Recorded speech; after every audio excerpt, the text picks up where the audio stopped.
Oh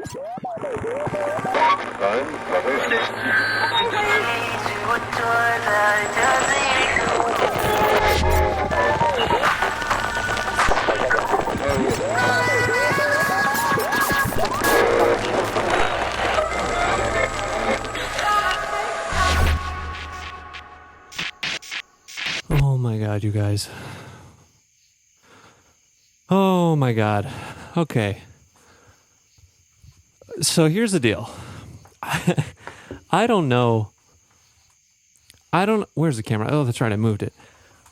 I don't know why this keeps happening to me, but I just keep the tech is out to ruin me. I just accidentally deleted like over half of my DJ song library from Rekordbox. If you don't know what Rekordbox is, it's a software. It's pretty much the proprietary software most industry DJs use, maybe aside from Serato, to organize and collect all their tracks. And amidst my file chaos that I've previously mentioned of trying to get my stuff all sorted out, I've been meaning to get to my DJ library, and I was going to move it to a new hard drive and do all this cleanup stuff. And I was going to use this tool I came across to help me do that. And I wasn't super familiar with it. And so in the midst of doing it, I was not paying attention, and I just fucking deleted it. I burnt it down. I full out cleaned it out. And it hasn't quite set in yet that I just did that, because I think I first started when I was gonna try DJing. I think it was 2019, loosely. And that's when I first started collecting tracks. And now all of that work is gone for the most part. The only saving grace in this situation is I have my flash drive that has most of it synced to it, so I can pull some songs off that, but it's still only half, maybe a little over half. And I just I'm so tired of this. I'm so tired of doing this stuff with the tech. And at this point, y'all are probably I'm noticing a pattern, Kyle. I think that it's you. I think that you're the fucking problem with your tech stuff. Because it seems like you just keep making problems for yourself. And part of me is yeah, I think that's true. I think I do that. But let me defend myself here, okay? Please let me defend myself, because I don't want to be the problem here. I don't want to be the problem. I'm trying to find a solution to the problem. And in my defense, I think as someone like me, I feel like pacing. I'm just gonna pace. How about that? I'm just gonna pace back and forth here. Okay, so as someone like me, I'm a digital creative. Most of the things that I make are digital, right? So aside from a performance aspect that happens in real life, dare I say, everything's digital. I make music digitally. It's distributed and consumed digitally.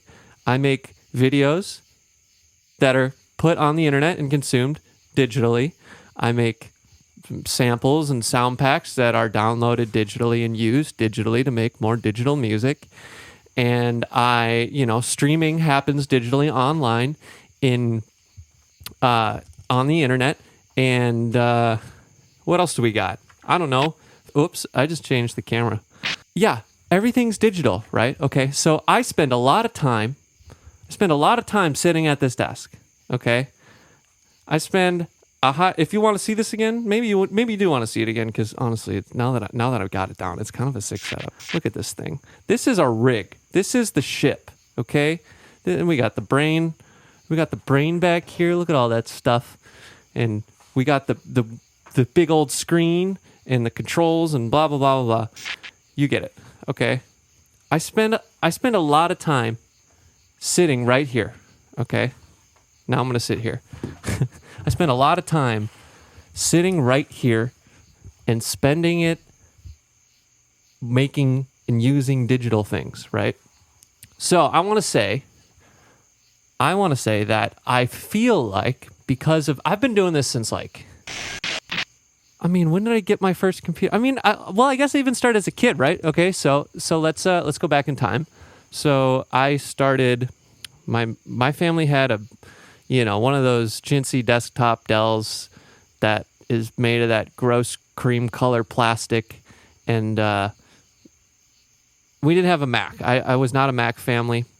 We had dial-up internet, but I started making movies when I was a young warthog, and so we were using Hi8 tapes. If you don't know what a Hi8 tape is, it's literally like a little cassette. It's like it's like this size, right? And then you put it in the camcorder, and then you record your video. And then what we would have to do is we would need to take the video out of that camera, plug it into a capture card on the computer, and then play it back in real time and record it back into the computer, right? So picture me, I'm like, how old am I? 13, 14 maybe. So we're doing that. So that's digitizing it, right? We're recording and capturing it in digitally into the computer. And then we would make and edit our movies. So that's when I first kind of started getting into using digital media in computers. So I don't know what year that is, but I'm using Adobe Premiere Elements. Like, this is very early Adobe.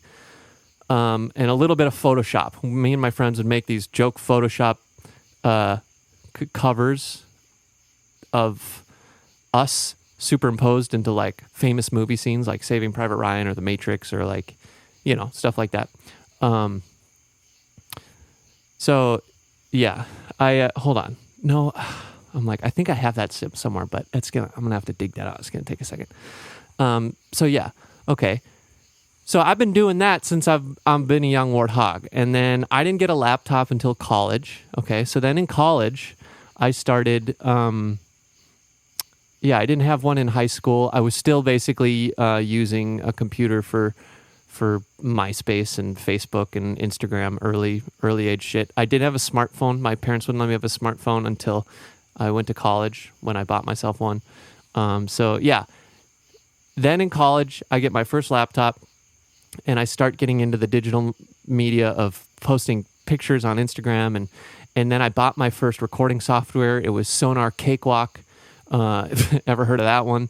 And so I used that and to start making my first song. So that's recording again, digitizing mics and audio.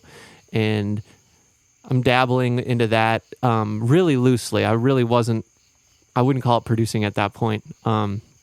But then through starting and playing in my first couple bands, a little bit more of that. But then towards the end of that, I started bringing back some of the video stuff of vlogging, right? So I got one of those little flip cams. Those were kind of a hot item for a second. They were like a little cam that you'd like flip open, and it was like a little bit bigger than your thumb, kind of. I don't know. That and like a GoPro, and I would film us doing bullshit. It's called the Shenanigans Vlogs, because we were kids bullshitting around.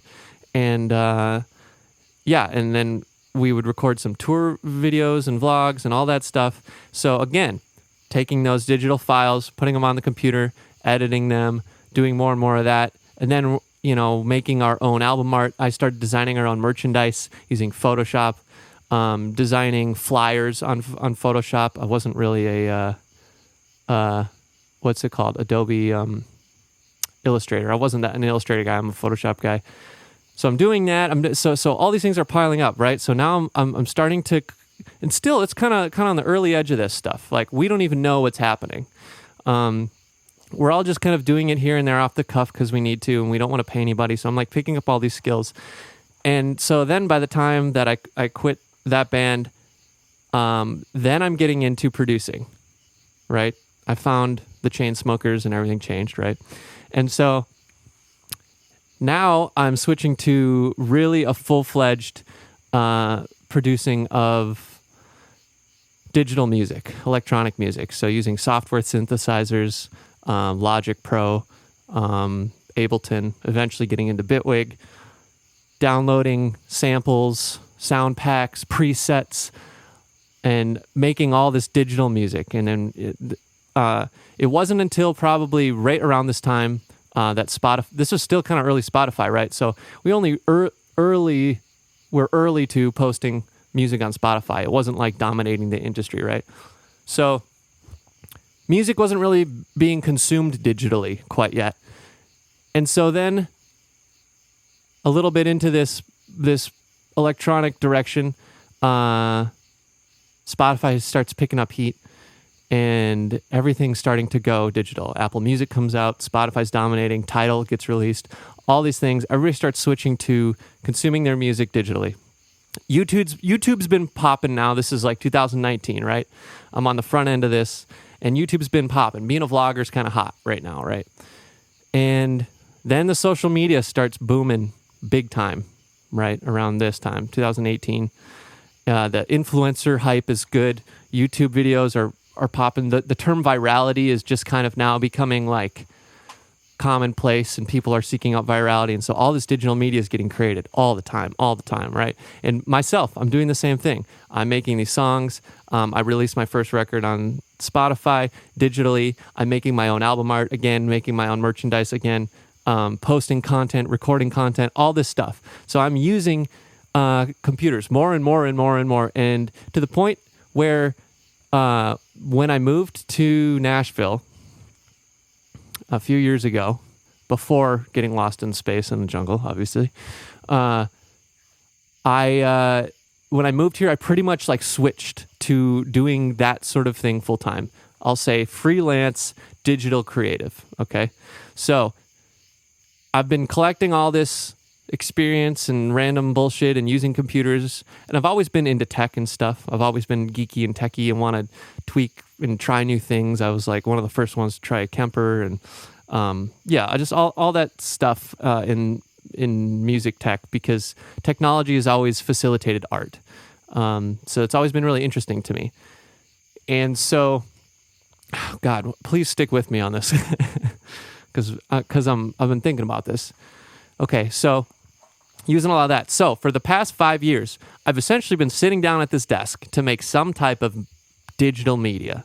Okay, podcasts, live stream, music production, YouTube videos, helping other people design, graphic design, direct and edit music videos for friends, fucking animation, rotoscoping, God damn it, like all of it, right? So I've been using this stuff a lot and pretty heavily, like every day. It's sitting down like 10 a.m. until 6 p.m.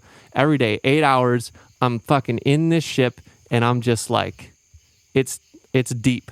And so when you use it every day, you start tinkering, you start tweaking, because you want it to be optimized. You want it to be like really good. You want it to not get in your way. You want it to not cause like a speed bump in your creative flow, okay? Because that can hijack the whole process. It sucks when you have an idea and then you try to get into it and the tech gets in the way, right? Ask anybody, man, the number of times that we would sit down to like, when we were in a band, it's like, this was early, like we didn't know what the fuck we were doing. We didn't know how to use Logic. I had just gotten it. And we like wanted to record a demo or an idea. And then we're like, how the fuck how do you put this mic in here? How do you record the sound? Like, why is it doing this? Where's the setting? Oh, I can't hear anything. The fuck's going on? And it would just stunt. It would absolutely stunt the like inspirational spark we had, that we're like, oh, let's record that idea. That's really cool. And that sucks. And I hate that shit. And so I have really tried to work to remove that from my workflow. And so because of that, I've fucked around a lot. I've fucked around and found out quite a bit. And I have gotten so keenly aware. Remember the context shifting thing? If you do, from the previous transmission, I talk about context shifting, and I've gotten so keenly aware of that, and when other elements get in the way of the workflow. It's all about workflow. I'm like a workflow fiend. I want efficiency. I want speed. Oh, look at these little short man shorts I'm wearing. That's kind of weird. So I'm a grip and rip fast worker. I'm like probably unhealthily highly productive in that sense. And it's because I spent a lot of time tweaking this shit. As you can tell, I got a massive shit. And what have I been talking about the last few times? That goddamn screen that fucked me up big time. That screen was an example of me testing a theory, trying to figure out what's better, what works best, right? Because of what I'm doing. So I got to be like, okay, like what, does this work? Is this right? Like, maybe there's something I'm doing isn't as good as it could be. And you've got to be willing to test that shit. I guess in that sense, I'm kind of like scientific, right? Like I kind of want to do it, experiment. I want to pull these shorts down a little bit. I want to know, right? And I want to know myself. You can Google and Reddit all day long, and those guys are also just giving their opinions based off their experience, or maybe not, based off some shit they read online, and they're just perpetuating more, right? So I want to know, based off my own personal experience, and why. The why is so important. The context is everything. So it takes a lot of fucking around to find out. And so the screen's a perfect example of that. That's exactly what I was doing. And I realized, I couldn't put the screen there because it moved my tiny guys. It moved my tiny guys out of the way. And it moved my camera. And blah, blah, blah, blah, right? So that was an example of why that was a bad call. And it disrupted my workflow. And it really, you could tell, it really rattled up the way I work.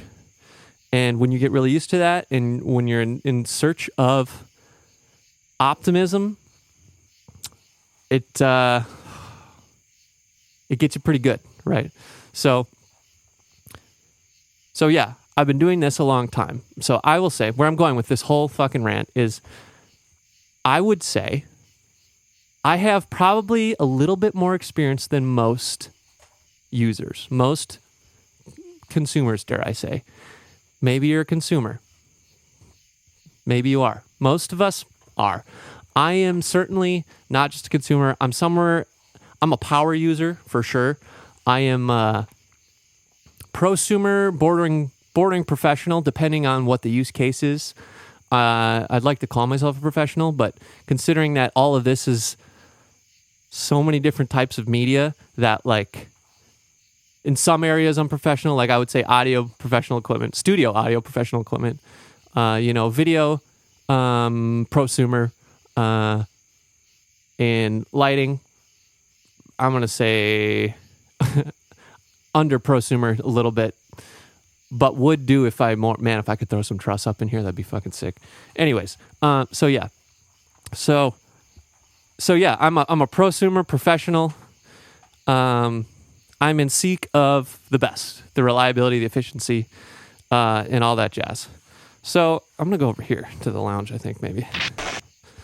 And so because of that, because I've spent a lot of time doing this, researching it, I've spent a lot of time testing. I use it a lot more than most people, okay? So I think my opinion is fair to say that I notice where things go wrong, okay? I notice where the technology slips up, where it could be improved. I notice what things work and what things don't work, and I try to find a solution for that. And so the big thing that I've been dealing with in this whole deal, so I think from a hardware standpoint, like, I would say from a hardware standpoint, all of this shit, I think I'm getting pretty good. I think this rig, I'll tell you, every time somebody sits down here, they go, this is nice. This is a nice thing. This feels like I'm driving a ship. And I said, yeah, that's because it is a ship. Okay? That's how I want you to feel. You get on there and you drive your ship through the galactic interwebs, and you visit places and you see weird ass things and talk to crazy people and all that stuff. So yeah, that's that. Okay. So that's, I'm losing my spot. That's, from a hardware standpoint, we're good. Okay. We're good from a hardware standpoint. However, when you get into the digital realm, right? When you get into a digital realm inside the computer, okay? When you are going inside the computer here, Oh, I hit a speed bump. I got these cables all everywhere. I'm all cable. I got to get that wireless module fixed. So this isn't. I'm doing all right though. I haven't gotten too tangled up. Okay, so when you go into the computer, okay, you're in a digital world. Okay, now that you're in a digital world, things are different. Okay, so up here in this place, all your files and stuff. There's some weird bottlenecks, and we're not quite there yet, especially with our dependency on the internet. And the streaming model's good, but it's not reliable enough yet based off the internet. And man, like I was talking about last time, putting stuff on hard drives and syncing it back and forth, and like trying to keep everything organized. I mean, the number of times that I like talk to friends who are in similar roles, mostly producers, frankly, their digital life is a mess. Okay, this is how I know if your life's a mess. You got a million things on your desktop. If you don't know where your shit is, that's a mess. Your digital life is just as important as your physical life, and that's how I feel about that. But considering how much of what a lot of us do at this point, whether you realize it or not, even if you just use a phone, if you got a phone, you take pictures, you got any type of file, you're texting people, you got passwords for your accounts online. Man, the number of times people don't know their passwords and we're trying to log into something. We're like, oh, let's get on Splice and whatever. And they're like, oh, fuck, I don't know my password. Then they got to reset their password and then they got to make a new one. And that right there is a bottleneck that's going to disrupt the whole flow of whatever it is you want to do. So like, if that whole area is a mess for you, you need to take a look at it, because y'all probably don't realize how it's kind of messing up your life, and it's like really kind of like causing dissonance in what's going on. If every time you go to do something on a website and you don't know your account and you got to reset it and look it up and all that shit, great example. Is that annoying? Yeah. Do you hate it when that happens? Yeah. Guess what? That's on you, because you don't know your passwords. You don't have a way to organize and keep track of your passwords. There's a lot of tools out there. I use a spreadsheet. It's very, very reliable, very easy, very simple, very free. I also use a personal algorithm that I will not tell you, only I know, to help me remember, so I don't have to look up things every time, but sometimes I do.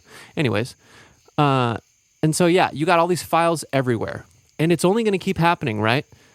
As you move forward in life, as this technology becomes more and more prevalent, here we go. We're really entering the technology rant again. So sorry, folks.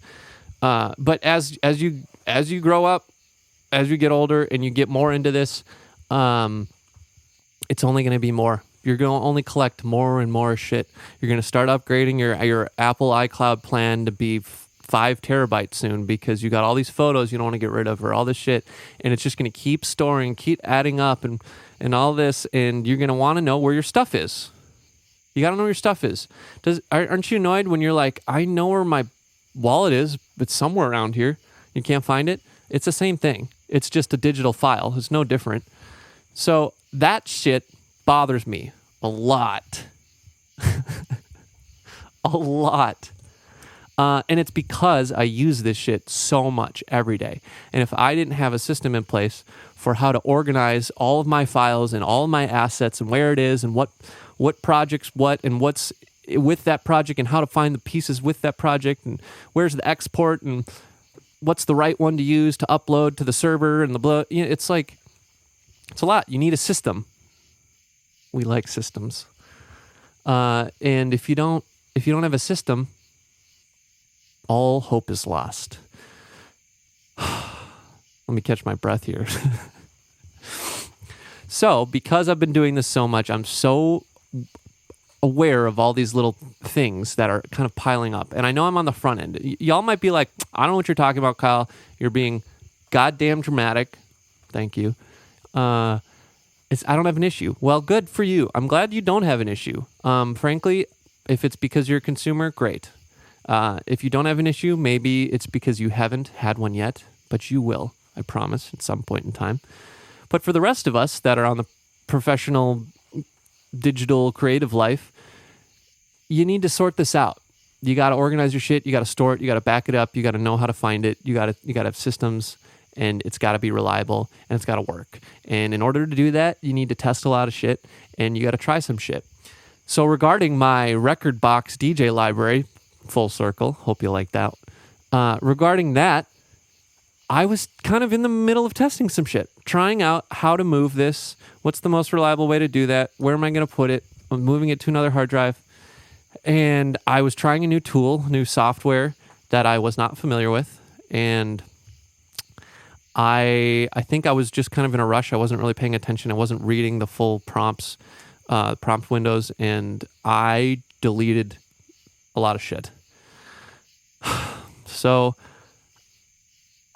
I'm not totally sure what to do about that yet.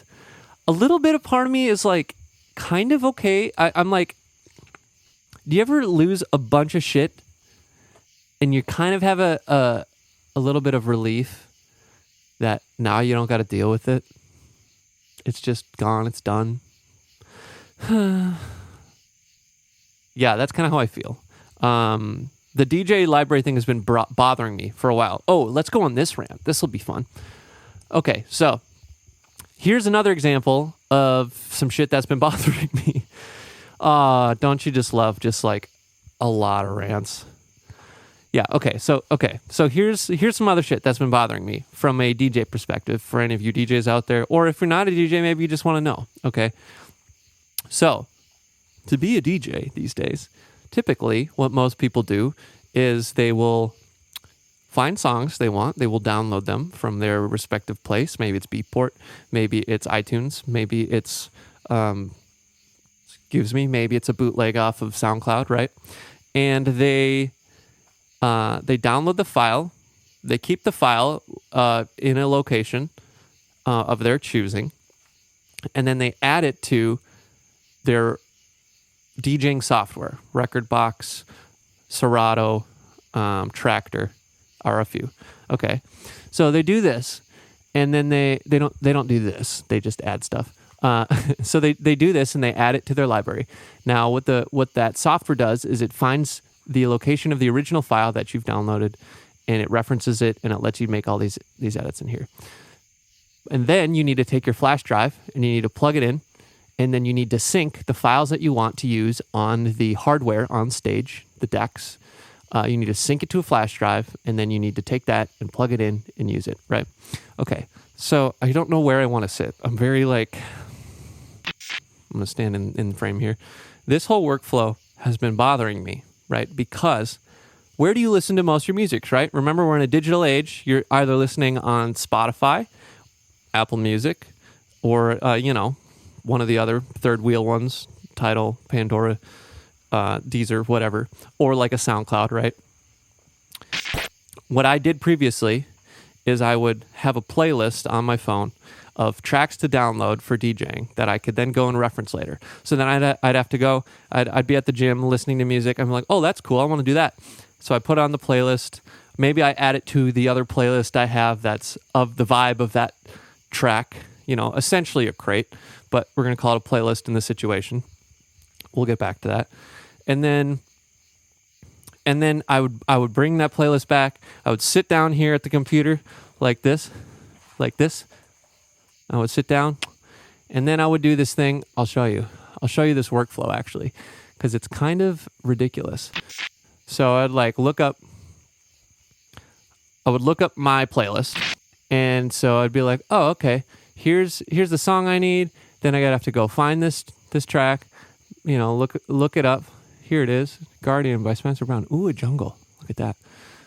Okay, then I would download it, and then I would have the file in my downloads. Let's say it's this. And then I would need to take that. I would need to move it over to my hard drive where I keep all my music files, external hard drive, because I try to avoid keeping as much as possible on the physical hard drive of the computer, because we talked about this. Most computers fill up pretty quick. I think I have like 60 gigs I guess I had 60 gigs of music, not anymore. Then I would drop it into there, okay? Then I would need to take that file that I just got, and I would need to open up Rekordbox. Here it is. taking its sweet time. Bloop, bloop, bloop, bloop, bloop. Then I would need to drop that file into here. Oh, thank you for using Rekordbox. And then I would need to edit it and make all these little cue points, blah, blah, blah. And I would need to add it to the right playlist that I'd want here. Okay, so this is where the crate comes into play. Wait, crate up here. So this is where the crate would be. So then you add it to these crates, and then you need to go and you export it to your hard drive. You have to plug in your hard drive, export it, blah, blah, blah, right? So that's like kind of a lot of steps, right? Because, and this whole process was really kind of like annoying me because I spent a lot of time going and sitting down and finding these tracks and downloading them and adding them and editing them and putting them in the crate, sorting them and right? And I was like, this is just like tedious. And any DJ will know this is where the work of DJing gets done. The work of DJing gets done here, where you sort, organize, and design your crates. I think any great DJ knows that that's like priceless work, cue points, etc. Making sure the beat grid's on, the key's right. The number of times that I've found out the key was wrong in mid-playing sucks. I hate that shit. So it's a lot of work. On top of finding the music in the first place, right? So the other day, as in like months ago, my friend we were joking around about the Apple Vision Pro has a DJing app called DJ Pro. Some of you might know what DJ Pro is. And we were just like laughing at this, like what a joke this is. And he's like, yeah, dude. And did you know that the DJ Laidback Luke uses this to DJ? I'm like, okay. So we pull this up. It's a vlog of Laidback Luke saying he's switched to using DJ Pro for DJing completely because he uses his phone to do it. And we watch this video, and he kind of goes through the reasons, and he justifies, blah, blah, blah. And I go and I look up this application, and I download it, and I'm like, I bet this is a cheap and shitty app, and blah, blah, blah. And by the end of the video, he's like kind of piqued my interest. I'm kind of like, honestly, that makes a lot of sense to me. And I'm a skeptic. Like, I'm not that easily swayed. I'm going to go, and then I'm going to test it and try it for myself, right? Fuck around and find out. So I download this. I'm playing around with it. I'm thinking about what he said. And keep in mind, Laidback Luke's been a DJ for a hot second. The guy has been around since vinyl. He's gone from vinyl, he's gone to CDJs, and then from CDJs, he's now switched to this. And even after CDJs, he was using Denon products, and then he's now switched to this, right? And he's like, I think this is the future of DJing. So he's seen it change, right? So imagine being a guy who's playing on vinyl back in the, early 90s, mid 90s, and then the CDJs come out, and they're like, that's fucking dumb. Why would you use that? These are real vinyl. This is where the song's at. No one's going to use a computer disc spinning thing. That's not real. Guess what? That's what everybody uses right now, right? They were right. So, thinking a lot about this. Where's everything going? Digital. Where do we listen to and consume our music? It's digital, right? So I've been playing with this app. I was playing with it for a while, and I was like, God damn, this app's actually kind of nice. It's kind of built well. It seems to be intuitive. It seems to have a lot of features, and it seems way better than Rekordbox. I'm sorry, but Rekordbox really bothers me. I don't know if this is a hot take or not. Maybe you're a DJ and you're like, I completely agree with you. Yeah. I am not a fan. It's clunky and weird and slow, and I hate it. So I'm comparing these two. And then, guess what? DJ Pro announces an update that their software supports streaming services such as Tidal, SoundCloud, Beatport, and Apple Music. So you can literally play any song that is on one of these distribution sites as if it was a track you've downloaded to DJ with, right? So why does this matter? Okay, where am I going with all this? The place I am going is because when I'm listening at the gym or in the car and I'm playing songs and I find a track that I like and I go, ooh, that'd be cool. and I add it to a playlist of whatever vibe that is, right? That's a crate. You're building a crate. All y'all out there making playlists of vibes or songs or whatever, y'all are building crates. You're doing what DJs do. You're curating an experience or a feeling based around the type of music, okay? Whatever it is. Maybe it's eclectic, maybe it's very niche and specific. You're building crates, okay?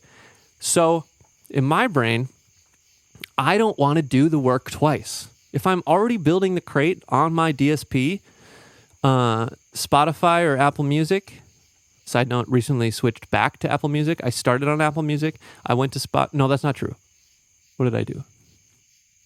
I think I started on Spotify.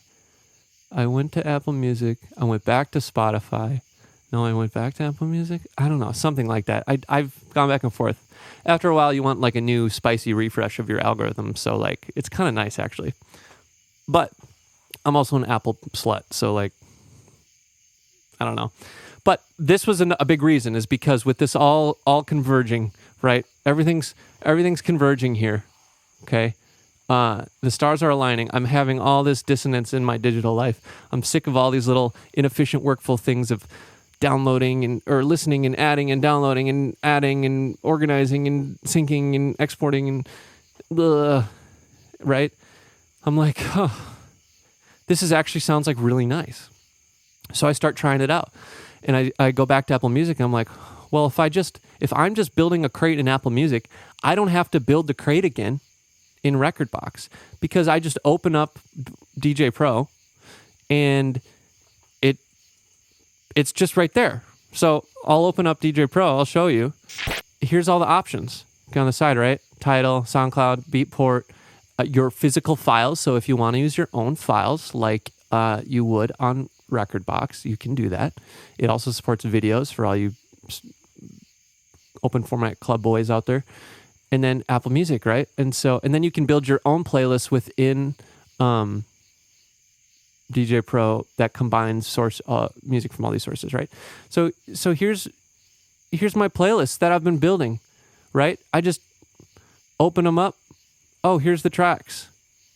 And I can toss them in there and start playing. Just like that. I can add my cues, blah, blah, blah. I can do this at the gym.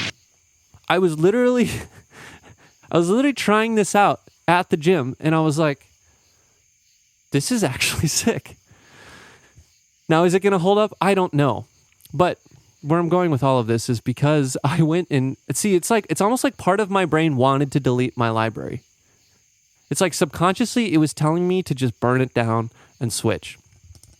Now, I'm going to be a little upset if it doesn't play out, which could be a very big reality here. I'm not oblivious to that, right?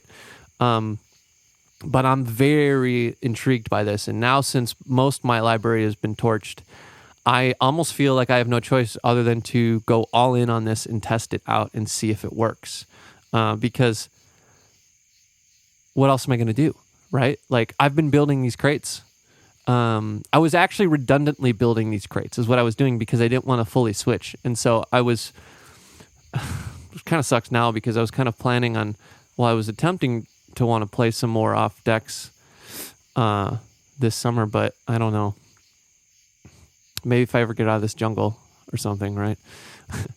But I can't, because in order to do this, you do need a specific controller. That's the one downside. So if you want to go this route, you have to provide your own physical hardware in order to do it.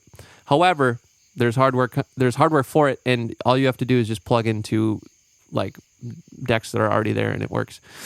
So I don't know. I never thought I was going to end up here, to be honest. I never thought, because I literally was making fun of this. I was like, this is cheap. This is like Kmart Toys R Us version of DJing.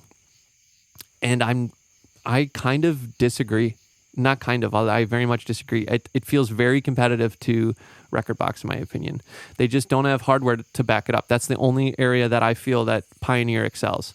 And I think they're kind of falling behind. And with the 3000s being back ordered and all this shit, yeah, it's really overdue. So I guess I'm going to try that or something now. That was my very long-winded explanation of what of the DJ situation, because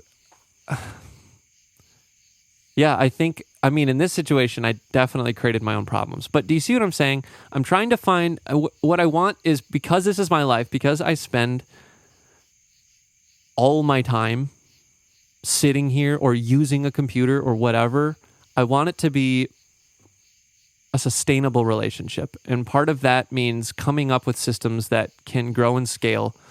The systems have to be flexible as tech changes, because tech changes all the time, right? So you have to come up with a thing that's flexible enough to deal with that. Because I don't want to feel exhausted every time I want to DJ, that I have to go and do this whole fucking big workload. If you're a DJ out there, you get it. It kind of fucking sucks. You spend a lot of time doing that. And if you're an open format cat doing video shit, you got to do the video shit, and that sucks. So like, props to you, but it's a lot of time. It sucks ass. Oh God. So I'm kind of banking on this. I kind of hope that it helps. I think it's gonna be. I don't know. It's gonna be worth a shot here, but I need something more sustainable than what it's been because of all the other things I'm also doing.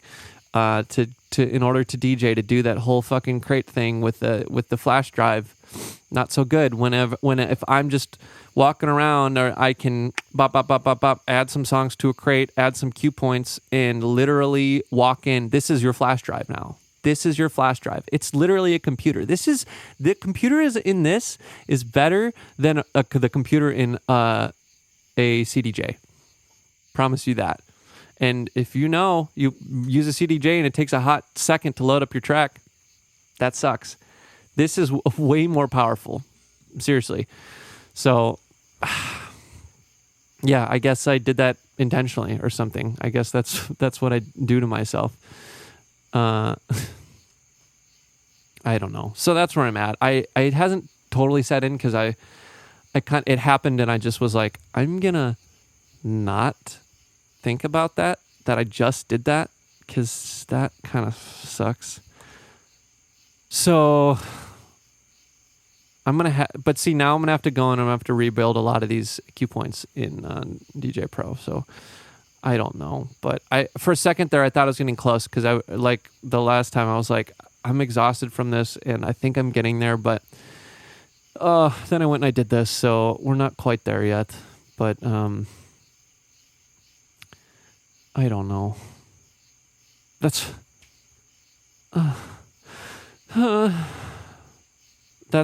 so. What am I saying here? I think what I'm saying is that, in my defense, I'm not trying to be a dramatic, high maintenance idiot. I'm trying to find a solution, and I'm trying so you don't have to. All right, how about that? That's my pledge. That's my promise to you. I'm trying so you don't have to. It's hard though. The tech, I'm so hung up on tech. It's so prevalent in my life and I love it and I hate it at the same time. I hope you're just out there loving it and it doesn't bother you. I hope that you have a very healthy and manageable relationship with it. I'm skeptical about that, to tell you the truth, but I don't think, from what I observe, most people don't. And before you know it, it's gonna be, you're gonna be feeling like you're 75, not knowing how to open your email because of all the AI, whatever, and whatever's next. If you don't keep up, you're gonna feel lost. And as it becomes more and more integrated in our lives, better hope you got a plan. Maybe I should teach classes. Just be like, how to manage your digital life. It's been 45 minutes of this, of me just ranting bullshit about technology and I don't know. I felt like it was a confession. Like I felt like I had to tell somebody that I just did this to my life. But also justify it, because at this point, yeah, y'all are like, okay, Kyle, you're an idiot and you're doing this to yourself. In some ways, yes. But in other ways, I am seeking the solution. I think in some ways I'm close. Very close. Oh God, I have to get the server set up. I have to fix the wireless module. I still don't know what the fuck's going on with the fucking transmission shit. I have not heard any beacons back. So that sucks. I don't even know if that worked. Probably not, tell you the truth. Who knows if these even get out there? I don't know. It doesn't matter. This is me. I feel like as any captain knows, a captain's log is the journal. It's getting your thoughts out. It's talking to somebody, something, right? To collect your thoughts and to therapeutically feel sane, I guess. If you're trapped on a ship or stranded or whatever, you gotta keep yourself sane. I don't know. All right. Well, God, that winded me. I'm fucking parched. Damn. Oh God. You know what is going on out there though is, can you hear the insectuals? The bugs in this place are nuts. They very much remind me of the chachachas of. I was gonna say of Tennessee, but they're everywhere. I had chachachas in growing up in Minnesota. If you don't know what a chachacha is, it means cicada. I think a chachacha is better. So yeah, I mean they just started coming out and it's loud. It's like loud. It is a hot chachacha summer, hot cicada summer. So I kind of like them. Especially towards dusk, like now, when it's just like a low drone. And it's kind of nostalgic for me, I think. I would remember laying there as a kid in bed, and I would hear these. This and frogs. We lived by like this large pond, and the frogs would be gnarly at night. But yeah, these guys are nuts. They're loud, if you can't tell right now. So yay for alien insects. I don't know. That's all I got. I'm gonna, before I just like keep rambling.